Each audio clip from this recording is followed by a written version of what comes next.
I still remember the feeling of landing in Miami for the first time. That was so exciting. I mean, I had been in the US before, but knowing the fact that I was gonna come and study in the US was this. I mean, it's just something I can't even describe. Coming to college was a completely brand new experience for me. Like, it's a whole new world and I was a complete stranger. So I talked to my parents and they were like, are you sure you haven't done anything on your own until now? Can you do it? And I'm like, yes, I'll do it.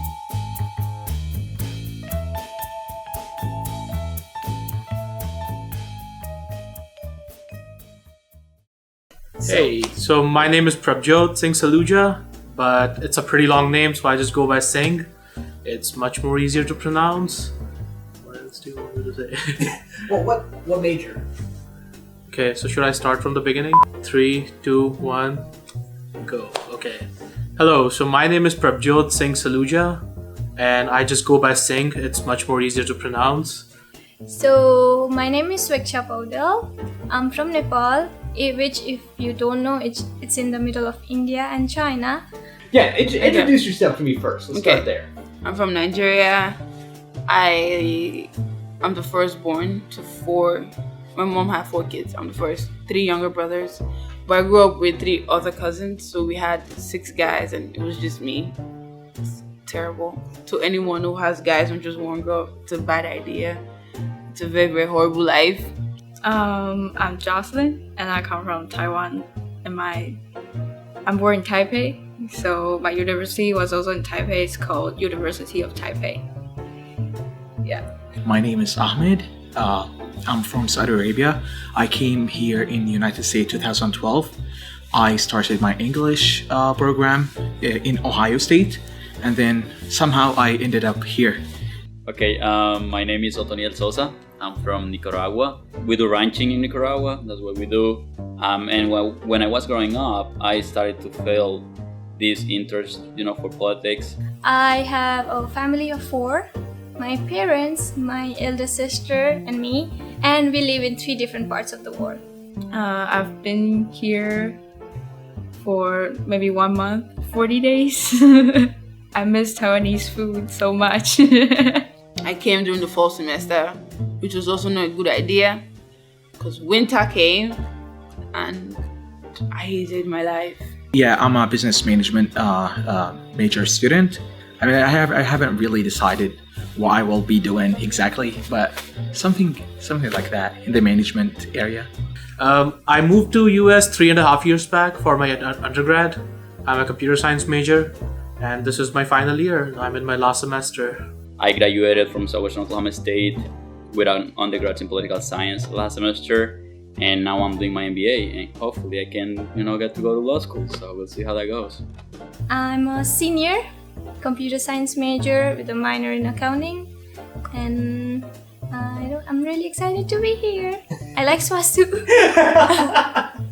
And my door got frozen, my windows got frozen, then the power went out, and my life was over. I have always felt that, Americans are always curious to know about, me and stuff like that. And it's really cool, because you get to show others, what defines you as a human, and to basically tell them with your actions, your words, that there's no difference between us. So that's me, and I'm CISA president. Yeah. I guess that's my entire life. And what's your name? My full name?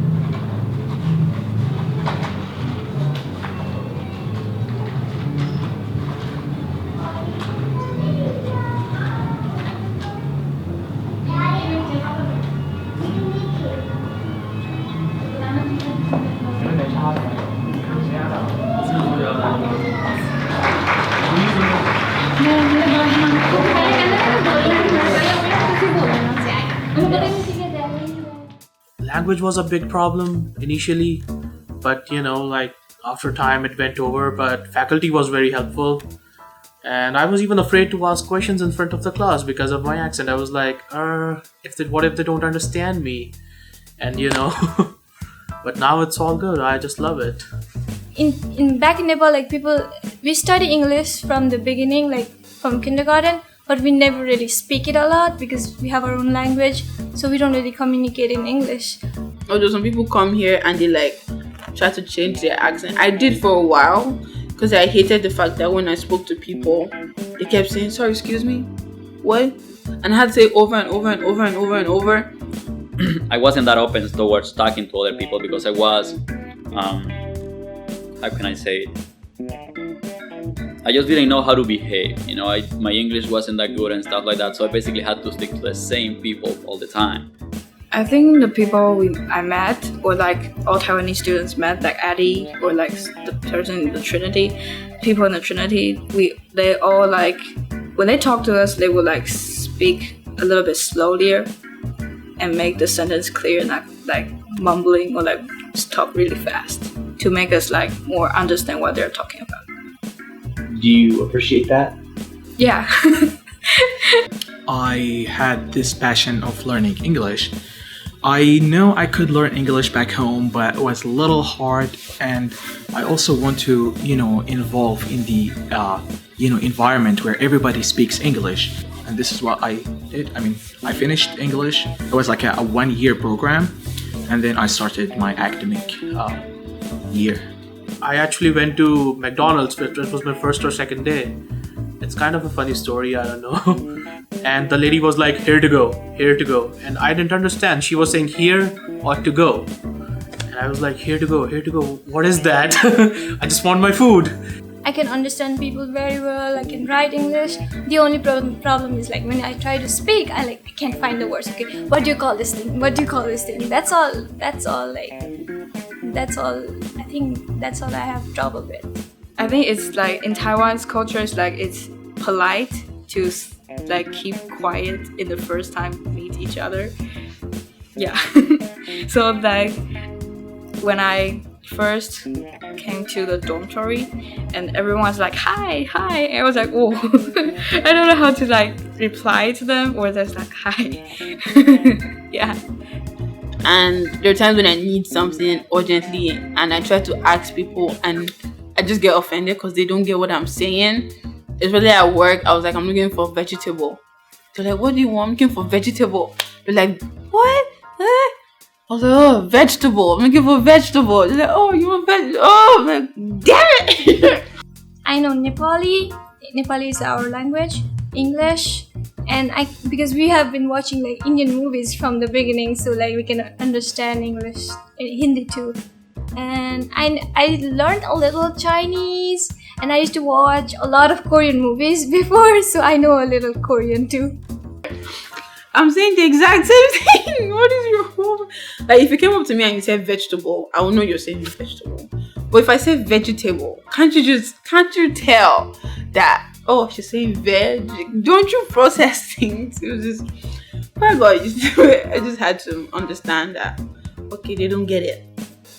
The students in the class is kind of like shy, and I'm shy too. So when we are like in a same group to work, and we are all like don't know what to say because they think we cannot communicate, and I think that my language is not good enough to like communicate, so we both like keep in silence.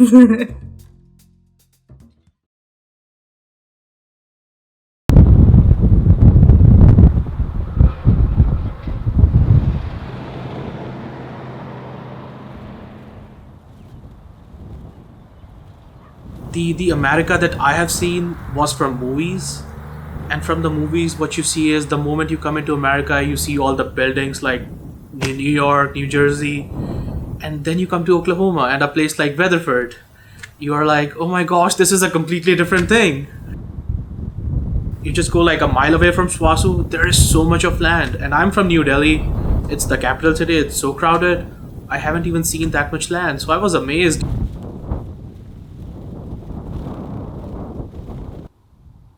Yeah, One thing about Oklahoma, when I was in Ohio, one of my friends told me that be careful. Oklahoma has a lot of tornadoes. We don't really have cars. I mean, we do have cars, but teenagers, we drive scooties around. I did not know that. Oh, okay. I was like, at the beginning, I was scared because I never seen a tornado or never, be close to it. So I didn't know how to put on a seatbelt when I came here. Really, I didn't know how to put gas in a car. And Where I'm from, the hometown, we don't get snow. So when I came here in the United States, it was like my first time ever in my life seeing snow. like how fast food restaurants work, like we have to get our own trays and then throw them outside and all that. There were a lot of things. Everything is fresh and interesting. And the first week I came here, I was like getting used to the jet lag because it's like 30 hours slower in Taipei. So yeah, it's like when my mom told me good night and I would tell her good morning. Yeah. When I was coming to Nicaragua, I thought the first thing was to leave my family and to leave my friends, and to leave my food, my country, everything I was used to, But now that I'm here after 5 years, I think the hardest thing is leaving what you made your home, because I've been living in different places and I don't think there's just one home for you. I think home is where you feel home, you make home, and home for me is in Nicaragua and home for me is in Oklahoma too. I actually thought I would come to the United States and just go back to Nicaragua. I never thought I was staying here. Well, I've been living here 5 years and I'm basically used to this kind of life. It was really weird because you guys have so many. Like when I go to the store and I'm like, I want cereal, and then they say, oh, aisle number 4 or 5 at Walmart. Then I go there and then there's this long aisle. It is amazing. Yeah, we only have cornflakes, and there's a joke in India. Cornflakes has 3 ingredients: corn, flakes, and sadness.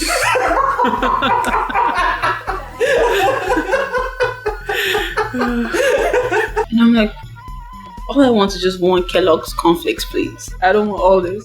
They're like, oh, you don't want to try this? Frosties? I'm like, no, please. Coconut flavor, chocolate flavor, and chocolate flavor has 6 kind of sub flavors. Can we just get my regular, those ones, and that's it. You guys have so much here. That's just amazing.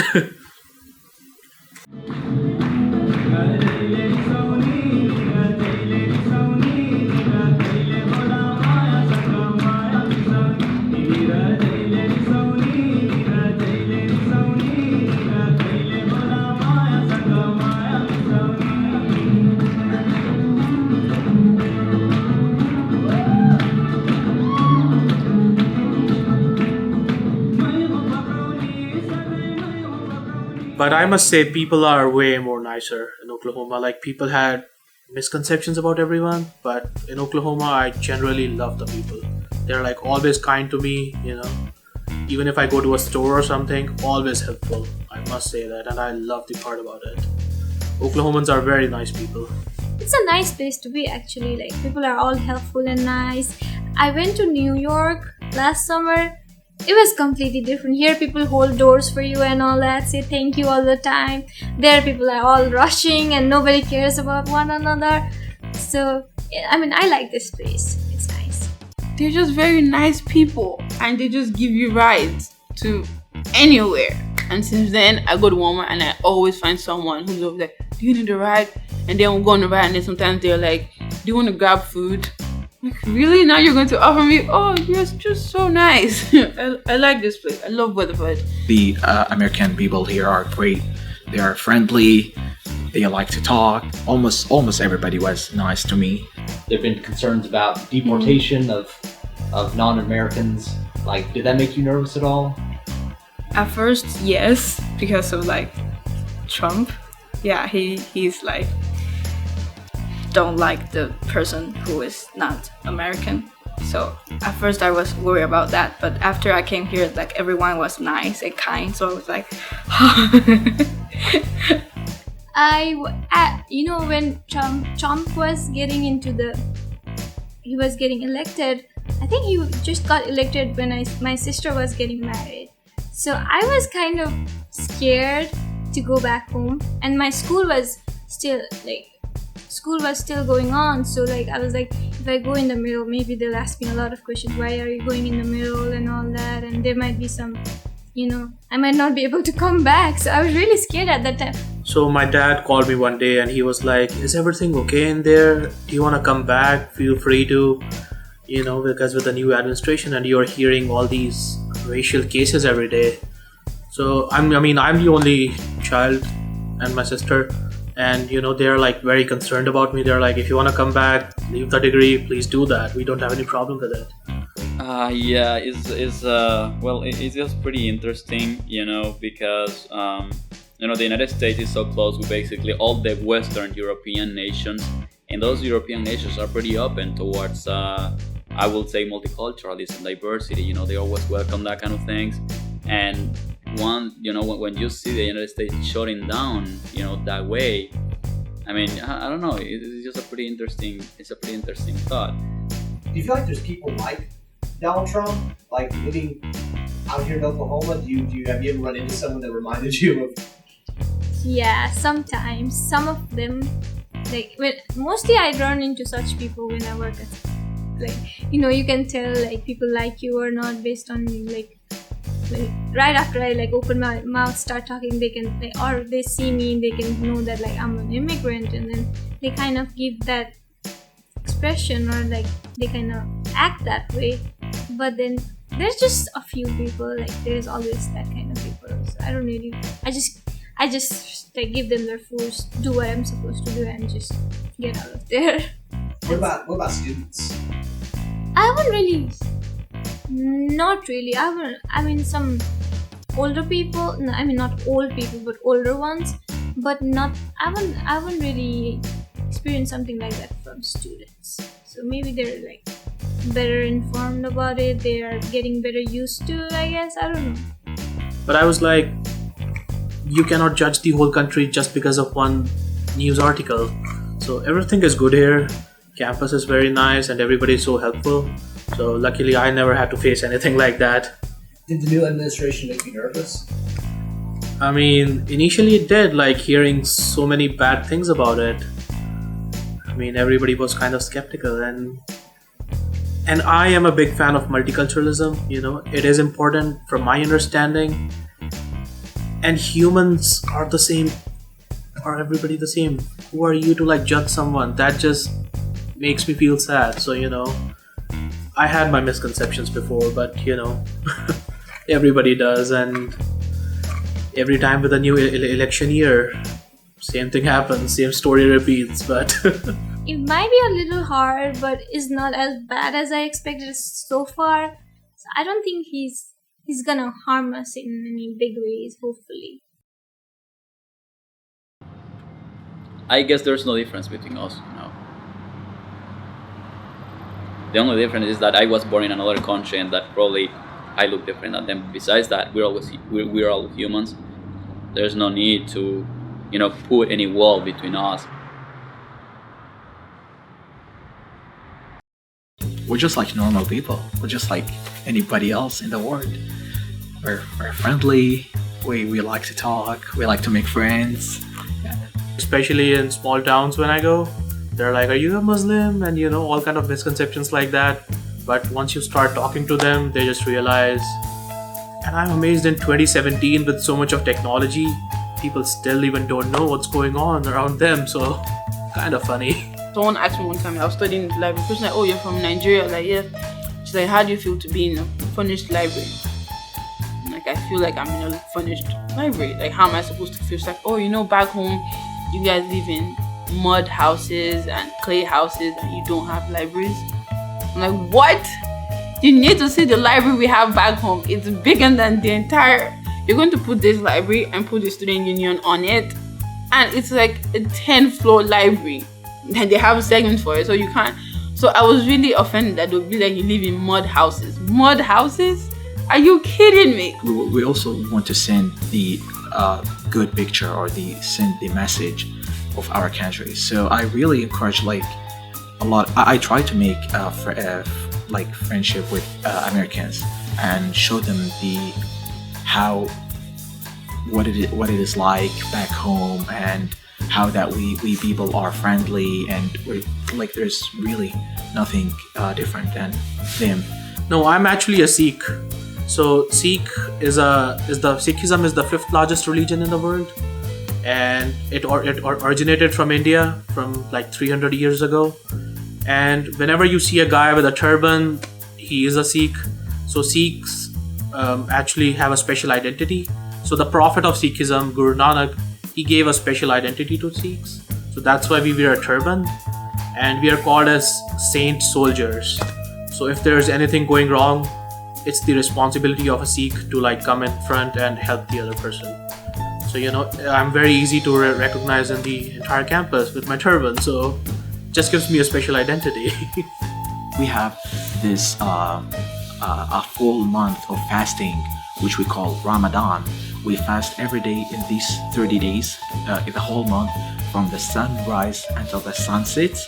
So after the sun sets, we can drink, we can eat. But during that time, we cannot drink or eat. And this is just like to remind us of those poor people who do not have enough food and, clean water to drink.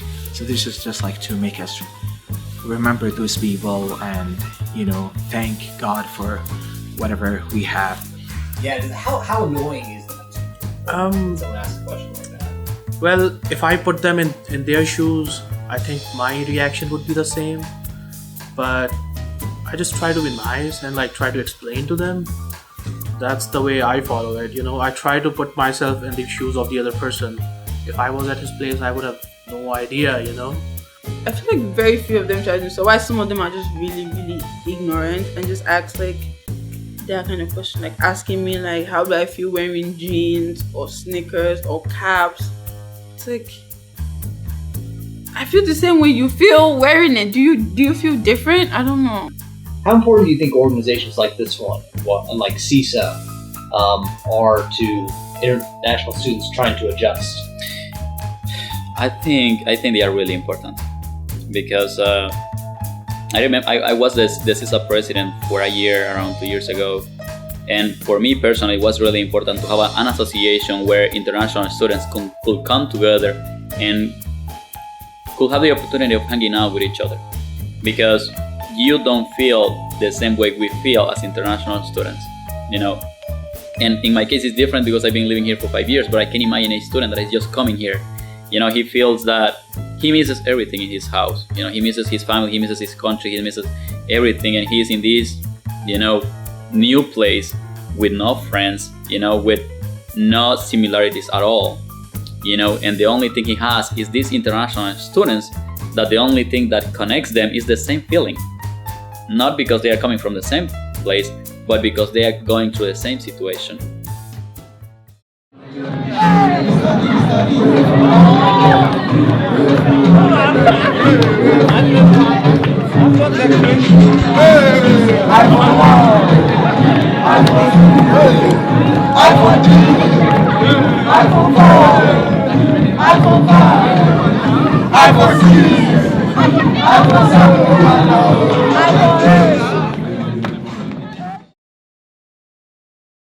Someone once told me in the student union, I and my friends were there, Nigerians make a lot of noise because we grew up in a very, very noisy place. So to us, we feel like we're not talking loud, but we're actually talking loud to other people. Someone nearby was like, these people so loud, they just come here and make unnecessary noise, all these Africans. I was fine with it, but some of my friends, they were like, that is so wrong. But I'm just like, there's nothing you can really do about it. You're in someone else's country. You can't blame them for the things they say. Some people, I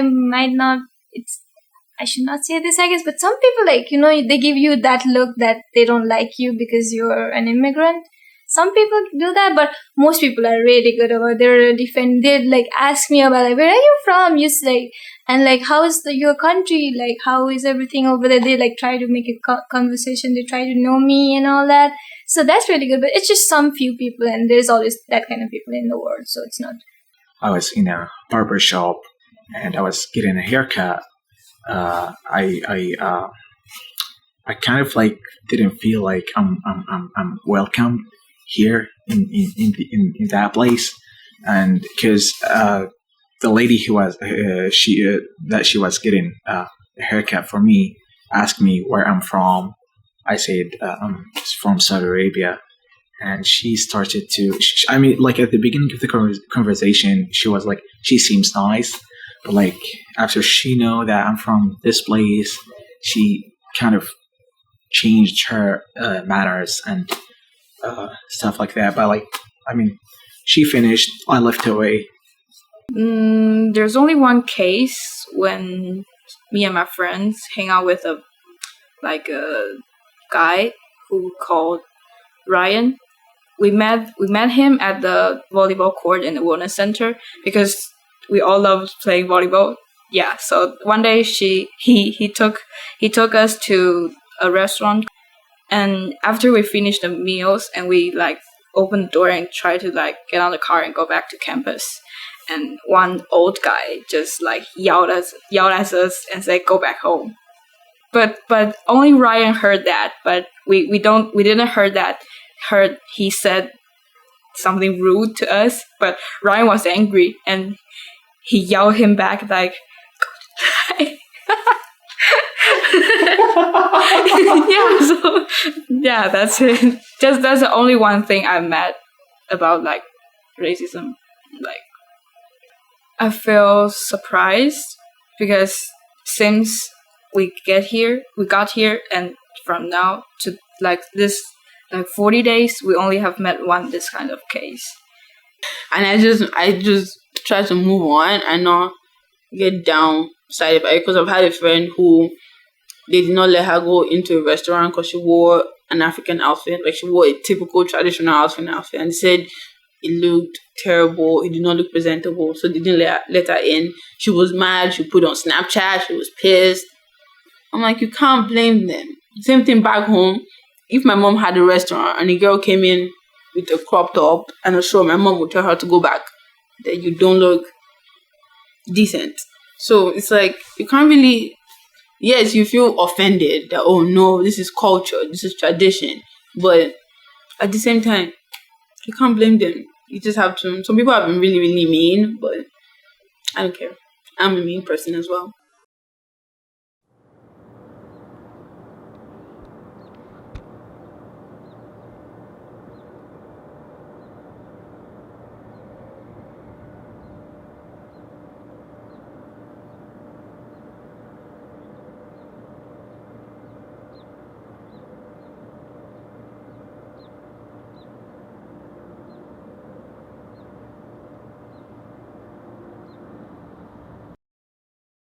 Okay, so my advice to them would be, don't judge before knowing it. Come here, learn, explore, find new things. If you don't like it, it's okay to say no. But Indians have a capability to judge things before. They're like, oh, it's just stupid, there's no point of doing that. Don't do that. It's just that if you're an international student, you're planning to go abroad for studies or anything, just do it. Like, it will be a lot of fun and you'll experience something really different, but you'll learn a lot. That's all I want to say. Because it's a great country, you get to know a lot of people and learn English obviously, and learn the American culture. And yeah, so I would highly recommend anybody who wants to study abroad to come to the United States. So before you walk up to someone and just say something you're not sure of, please just type on your phone, what is this? Or just say it, just speak the word. We're in the 21st century, just speak the word. Siri, what is it? And you have your answers. Don't come up to me with silly questions. Don't come asking me, oh, how do you feel being a black girl? No, I feel the same way you feel being a girl or a guy. Oh, good. That's it. I think it's a really good chance to have like a different life from your city you live and move out of your like comfort zone. It's like something like sometimes it will feel it's like a challenge, but sometimes it will feel very happy if you achieve or like if you conquer. As I told you, I believe a lot in diversity. I believe in multiculturalism. I do believe in difference. And I think what makes our world to be beautiful is the fact that we are all different. I can't imagine a world where everyone is just like each other. You know, I can imagine if we all look like the same, if we all eat the same way, if we all had the same music, that will be so boring. That will be depressing, actually. And so I guess there's a reason why we're all different, and everything is because God wanted it to be that way. You know, and it's perfect the way God made it. And what God made is just beautiful. And I think we should continue going the same way. People, students should try, you know, just to get to know people from other races, you know, colors and stuff, and just try to learn from them. You know, I think they will change, as I told you, those biased thoughts, and they will get to see that those people are amazing.